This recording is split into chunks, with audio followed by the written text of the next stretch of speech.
Escolha da direção por novo reforço para o setor de futebol da Colina para trabalhar junto com Fernando Diniz na janela de transferências e definição em relação a Léo Jardim.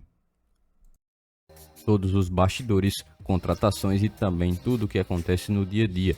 Estarei te deixando 100% atualizado sobre o que acontece no Gigante. Mas antes de eu te deixar muito bem informado do que acontece no Vasco, inscreva-se no canal, ative as notificações e também deixe sua curtida neste vídeo. Agora vamos partindo para as últimas notícias do Vasco no dia de hoje.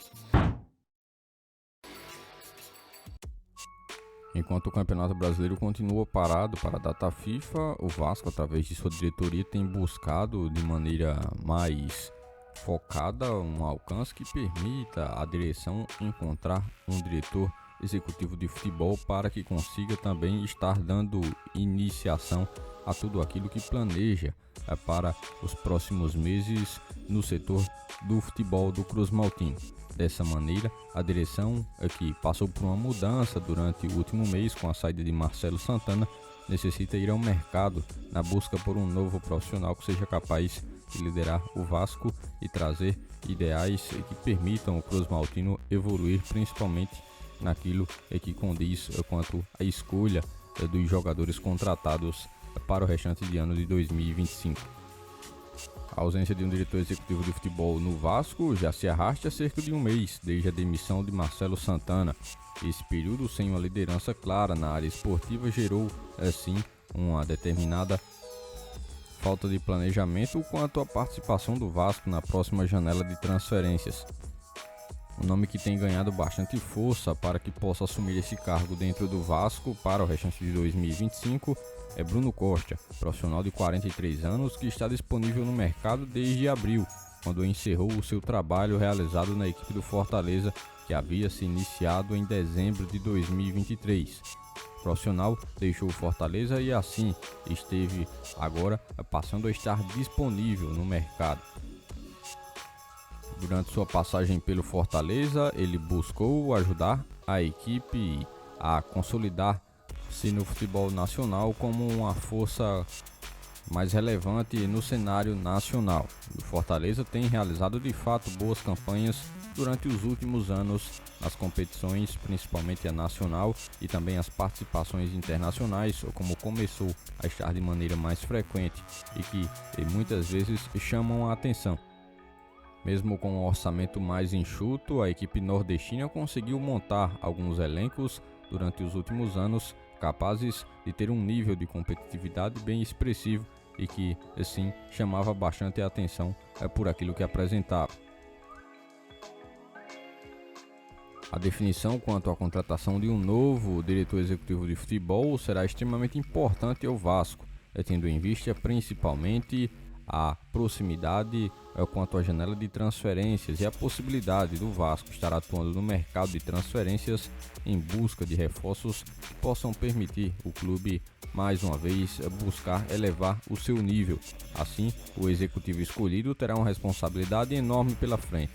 Liderar o Vasco no mercado de meio do ano, ele vai precisar estar completamente alinhado com as ideias do técnico Fernando Diniz, que também ajudará justamente nessa questão de fazer com que o Vasco possa contratar jogadores que estão sintonizados na ideia de jogo do técnico.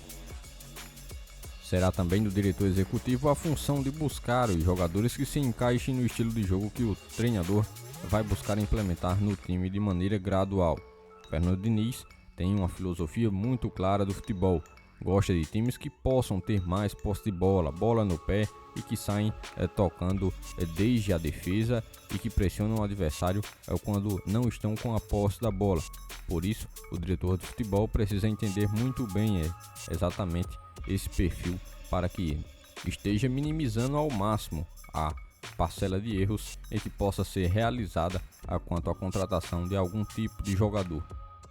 Por isso, antes de estar presente no mercado de transferências, o Vasco terá de definir a contratação de um executivo que possa, assim, ter as características alinhadas àquilo que Diniz busca para que consiga estar atacando o mercado na busca por opções que possam tornar o Vasco mais competitivo durante esse restante de ano de 2025 nas competições que ainda tem a serem jogadas pelo Cruz Maltino e fazer com que muitas coisas possam evoluir onde o Vasco ainda tem uma enorme dificuldade.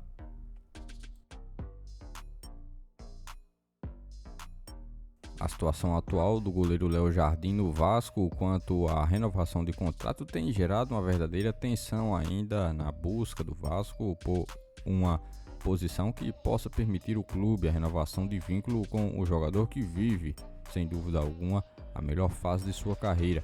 Assim, a renovação que o torcedor esperava que pudesse acontecer já logo de cara tem se arrastado, tendo em vista algumas recusas por parte do goleiro quanto às ofertas que foram realizadas pela direção do Vasco na busca por renovar o seu vínculo até o ano de 2030. O time carioca tem enfrentado um dilema que muitos clubes brasileiros conhecem bem: manter um dos seus principais jogadores sem comprometer muito as finanças. Léo Jardim se tornou uma peça fundamental no esquema do Vasco, um jogador extremamente importante, ainda mais em ambientes que geram uma determinada tensão e que exigem um nível bem mais decisivo por parte do atleta. É justamente nesse momento que Léo Jardim já conseguiu se provar. Diversas vezes conseguiu ajudar o Vasco. O Vasco realizou algumas ofertas na casa dos R$800 mil mensais, o que demonstra também que a diretoria reconhece o valor do atleta, mas é um valor que principalmente o staff do atleta ainda considera abaixo daquilo que o jogador já entregou para o Vasco. O argumento utilizado é justamente que o desempenho do goleiro nas últimas temporadas justifica uma remuneração ainda maior, e assim o Vasco deveria aumentar um pouco mais esse valor colocado para que o goleiro consiga assim colocar uma resposta mais positiva e que permita o Cruz Maltino alcançar um acerto com um goleiro que sem dúvida alguma tem ajudado muito o Vasco desde que chegou à Colina.